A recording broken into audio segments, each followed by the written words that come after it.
afaan itti fayyadaman, jechoon itti fayyadaman, gochoon itti fayyadaman, it has to be absolutely civil and non-violent. Yoo gara jeequmsaatti kan seenamu taate, it will be deadly. Hamaadha. Hamaadha. Fakkeenyaaf bara deengaddaa daangarratti warra wayyaanee Somaaliif Oromoo lolchiiseera.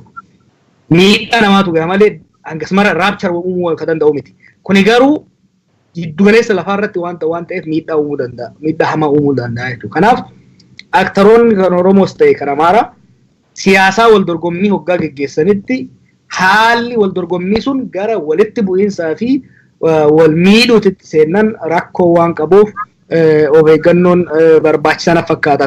Kanaaf amma reefu gaafii tokko rakkaatee turte waa'ee ADP fi ADP'n kuma lama ADP'n ammaatuun ODP bara kuma 16 jetteef dhuga. Sirriitti hubachuun barbaachisaa. Maaliif cal'ifnee waan aktaroonni gama sanirraa dhufan jechuun warri hogganoonni siyaasaa gaazexeessitoonni naannoo sanii irraa dhufan dubbatan qofatti deebii kennaa yoo deemne keessoo dhimma kanaa koontekstii isaa osoo ilaalii yoo kalaalaa deebii kennaa deemtaa rakkoo keessa seenna. ADP'n bara kanaa Ba'aadeen bara kanaa OPDO 2016 wanni jee maali? OPDO'n gara qabsootti kan makamte sochii keessoo isiitii miti. It's external pressure. Sabboonummaan Oromoo baay'ee danfee waan dhufeef. Sochiin qeerroo baay'ee danfee waan dhufeef OPDO'n sochiin sun maal godhee wayyaan irratti dhiibbaa gochuu qofa osoo hin taane OPDO irratti illee dhiibbaa godhe. Kanaaf OPDO'n survive gochuudhaaf. The survival instinct of the organization gara sabboonummaa Oromoo fudhattee akkas deemtu gootee jechuudha hoggansa lammaa jalatti. Warri ODP kan arganii jiran amma dhiibbaa guddaa jala jiran warri ODP gama tokkoon warra naamaa jedhamu kanaan dhiibbaa guddaa jala jiran. Dhiibbaa kana jalaa bahuu qaban jechuudha. Survive gochuuf yookaan caasaa irraa fudhata mootummaa irraa fudhata. Gadduun dhiibamee kufe. Gadduun amma ADP durii jechuudha. Dhiibamee kufe maaliif ejjennoo inni qabu saniin wal dorgomee sagalee guddiftuun wal dorgommaa jiran jechuudha amma isaan. Kanaaf waanuma OPDO'n 2006 goote godhe gara sabboonummaa Amaaraatitti achi gara dargaggootaatti achi siqee jira jechuudha ADP'n. Amma kana keessatti sabboonummaan kun haaraa ta'uu isaatirraa not well grounded ta'uu isaatirraa keessattuu immoo sirna amma siyaasaa banamaa kana keessatti liberalized politics keessatti kan bahaa jiru bakka seeraa sararri hin tasgabbaa'initti deemaa waan jiruuf miidhaa fiduu danda'a. Keessattuu immoo ODP'n laaftuu taatee waan itti mul'ataa jirtu. Siqanii arganii laafina isii waan argineef. Keessattuu immoo beektaa osoo manaan lallabu dogongorri baay'een hojjetani. They did it by the book dhugaa yoo kalaalu taate beektaa yeroo tokko nama immoo mullee qooda kaa'uu danda'uu danda'e qabda. Erguman an biyyatti galee waan ADP'n hojjechaa turee fi waan ODP'n hojjechaa ture wal bira yoo qabde ADP'n humna cimsataati ka dhufe. Hayyoota Oromoon ijaare paartiilee dhimma Amaaraa laallatan jedhee hunda isaanii kan mataa Itoophiyaatti hunda bakka tokkotti waliigaltee uume. Even warra namaa warra abin kanaa wajjillee waliigaltee irra gahee waliin hojjechiisuu danda'e. Humna saba Amaaraa bakka tokkotti walitti qabatuu danda'ee jira ADP'n. Kanaaf yoo cinaa laalu humni uummata qofa osoo hin ta'in humni cinaa jira. Gamas laalee kootii warra ODP immoo yoo banee laalu duubni isaa bana.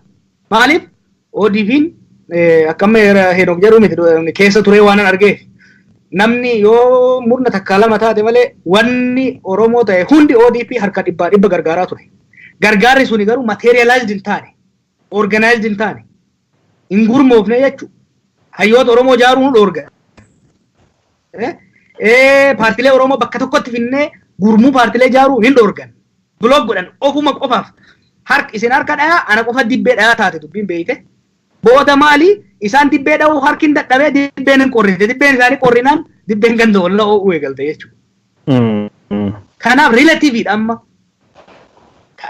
ADP kana careful ilaaluu qabda. Amma waan isaan Finfinnee keessatti yaalan akka ADP'tti waan isaan yaalaa jiran. Ejjennoo ciccimaa amma pirezidaantiin amma haaraa dhufe kuni akkaataa itti dubbatu hundarraa hoggaa laaltu cimina ofii gara tokkoon hin argaa, cimina mooraa ofii hin argaa, laafina mooraa warra isaan dorgomuu immoo hin argaa jechuudha. In a sense waan mul'atu waggoota lamaan dabre kana kee waggoota sadeen dabre nuti goone sanuma irra deebi'aa jiran gara tokkotti. Fine, this political gamesmanship rakkoon qabu. Wanni godhamuu qabu akkuma reefu boleen kiyyaanitti ODP'n tapha akka deengada amma duraatiin itti deemuu hin dandeessu. Waan akka nama tokkootti fakkeenyaaf akka nama sagalee qabutti ODP amma booda akka kaleessatti gargaaree wajjin deemuudhaaf mooraalillee politikalillee justify gochuu hin danda'an. Maaliif bakka hattuun durii qabsoodhaan keessaa hurgufamte itti deebitee keessa jirtutti bakka wanni godhamu tarsiimoodhaan masakamnetti bakka wal mariidhaan masakamnetti bakka tarsiimoon strategic planning tarsiimoo karoorsanii deemuun hafee guyyaan ibidda dhaamsuu qofarratti namni deemuu irratti itti deemuun baay'ee nama rakkisa.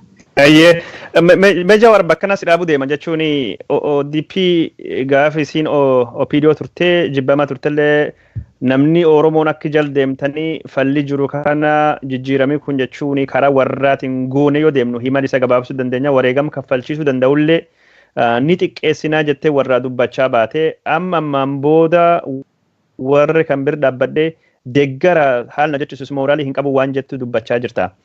Namni hedduu waan jedhan ODP'n yookaan ammoo dhaabbanni dimokiraasummaa uummata Oromoo kan duraanii rakkoo guddaa qaba sun hin beekna.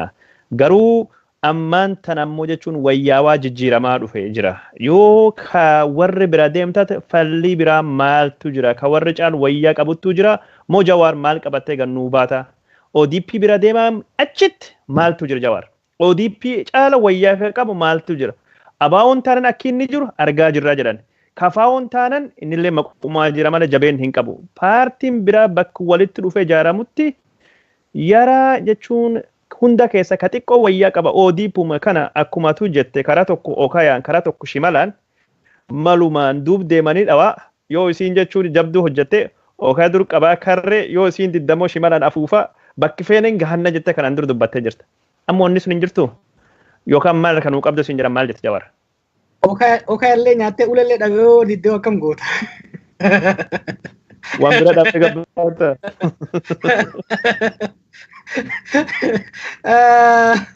Look, wanni ani jechaa jiru haalli adeemsaa yoo hin jijjiiramne deeggaruun baay'ee nama rakkisa. Justify gochuun baay'ee nama rakkisa. Maaliif?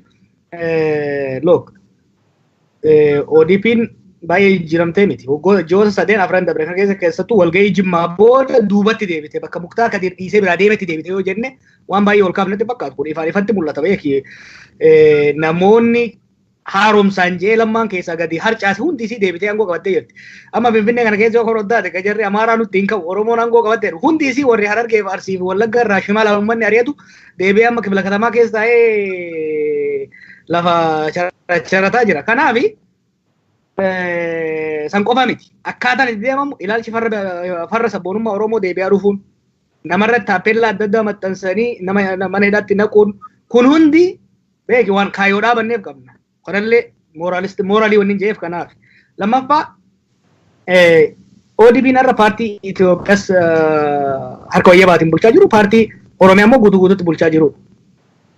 Paartiin kun ba'aa irra jiru kana bakkaan gahuu ka danda'u nu yoo gargaaree dhuga. Nu gargaaruu immoo ka dandeenyu yoo nu gargaarsifachuu ka danda'u taate. Isaanitti ni manta'a malee warri siyaasaa hundumti isaanii isaan duuba kanuma hamata. Maaliif namni isaan gargaaruun barbaanne hin jiru. Kana gargaarsifataa garuu hin jiran. Footoof nama wajjin ka'u kaan godhuu yoo kan taate dabarte malee caaseeffamaan namni wajjin gattaa'ee hoggansa waloo jaarratee aangoo nuu kennaa miti. Day to day governance yookiin bulchiinsaa miti.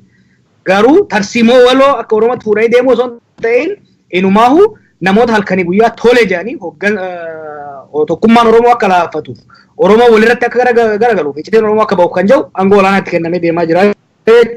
Gara fuulduraa deemuu irratti kanarratti baay'ee nama rakkisa wanni an jechaa jiru. Wanni biraa immoo jira wanni very problematic ta'aa jiru kaanillee probably dogongore kan ammallee ati akka dogongoraatti kaaftee jira. Kunis ODP malee falla biraa hin qabnuu kan jedhu kuni dogongora keessa nu galchee jira. Maal nu godhe? Gara tokkoon warra ODP maal godhe beektaa? Nu malee falli biraan jiru waan feene yoo kanu taate Oromoon nu malee there is no other choice. Waan homaa waan fidan hin qabanii. We are the only option. Nu qofatu filannoodha. Nuun alatti wanni biraa homaa hin jiru ta'ullee hin ta'u waan ta'eef carraaquu dhiisanii laaffatan jechuudha.